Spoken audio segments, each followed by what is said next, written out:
Alors, nous l'évoquions hier avec Thierry Lhermitte, qui était sur notre plateau. Aujourd'hui, c'est la journée mondiale de lutte contre la maladie d'Alzheimer. Bonjour Jean-Marc Sen. Bonjour. Merci d'être avec nous. Alors, on va aller plus loin avec vous au sujet de cette maladie, docteur Sen, et notamment avec les questions de nos téléspectateurs.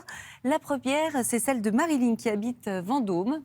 Voici sa question. Qu'est-ce que véritablement la maladie d'Alzheimer ? Eh bien, la maladie d'Alzheimer, c'est une dégénérescence en fait de cellules nerveuses qui se trouvent au niveau du cerveau et qui influe, en fait, qui intervient dans le phénomène de mémorisation. Alors ça part dans une petite zone qui s'appelle l'hippocampe et puis ensuite ça devient plus général, ça se généralise et on voit là, par exemple, une coupe du cerveau où on voit les personnes atteintes de la maladie d'Alzheimer. On voit vraiment, si on regarde au microscope, eh bien ce cerveau-là qui se rabougrit en quelque sorte. Et puis il y a comme au microscope des petites plaques, voilà, des plaques qui viennent se mettre sur les neurones.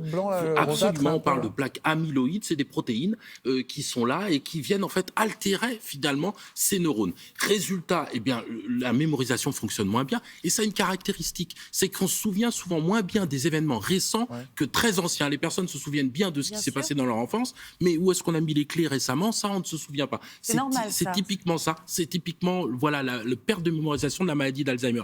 Et ça donc le problème, c'est qu'on n'a pas de traitement. C'est qu'on n'a pas de traitement et que l'essentiel du traitement, c'est d'accompagner les gens, de les accompagner, de les stimuler un maximum.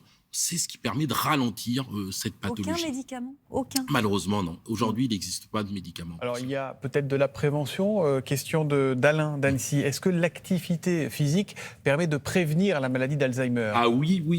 L'activité physique permet ça. Il y a beaucoup d'études. Il y a énormément d'études dans plein de pays qui l'ont tout à fait démontré. Et en fait, quelle que soit l'activité physique, l'intérêt, c'est de stimuler. Alors, qu'on fasse de la natation, du vélo, du jardinage, de la gymnastique, du tennis de table. Même de la marche à pied. Même de la marche, évidemment. C'est marrant parce qu'on se dirait plutôt qu'il faut stimuler le cerveau, qu'il faut lire, qu'il faut faire des mots croisés. Mais non, là, vous nous dites faire du vélo et de la piscine.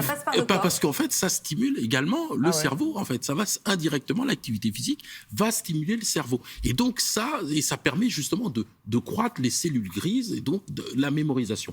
Mais il n'y a pas que l'activité physique. La stimulation intellectuelle aussi. Ça va être vraiment important. On sait que si on fait travailler sa mémoire, on a une stimulation intellectuelle. Par exemple, les mots croisés, ce genre de choses. Ça peut être des mots croisés, ça peut être le fait d'apprendre des nouvelles choses. Si on se met à vouloir apprendre, par exemple, un nouvel instrument de musique, à une nouvelle danse ou autre chose. Ah, il revient avec la danse. Il y avait toujours la danse, Jean-Marc. Et bien ça va être tout à fait bien. Et puis faire varier les liens sociaux, ça c'est important. Être en stimulation, aller évidemment sortir, avoir des amis, voir les enfants, etc. Enfin, avoir les stimulations, tout ça va être positif. Alors là, on a parlé de tout ce qui était activité physique. Une autre question de Cécile de Saint-Étienne.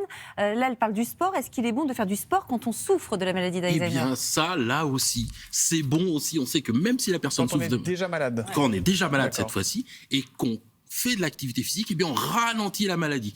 Donc surtout le conseil à donner, c'est que si jamais on fait de l'activité physique, surtout il ne faut pas l'arrêter. Surtout il faut continuer ou s'y mettre parce qu'on sait que ça va permettre de prévenir effectivement la maladie d'Alzheimer. Bon, là on voit des étirements, mais on peut faire du sport un peu plus intense ? Ça peut être intense, ça peut être modéré ou élevé. Ça on sait que c'est favorable. Alors évidemment quand on vieillit, on fait attention parce qu'on fait quelque chose qui est adapté à ses capacités physiques. Et puis on peut faire plein d'activités. On va en ville, on va faire des promenades, on va visiter les musées. Il y avait les journées du patrimoine il n'y a pas longtemps. Enfin bref, on sort de chez soi, on va avoir des stimulations. Tout ça, c'est très positif. Eh bien, merci beaucoup Jean-Marc Sen pour vos lumières.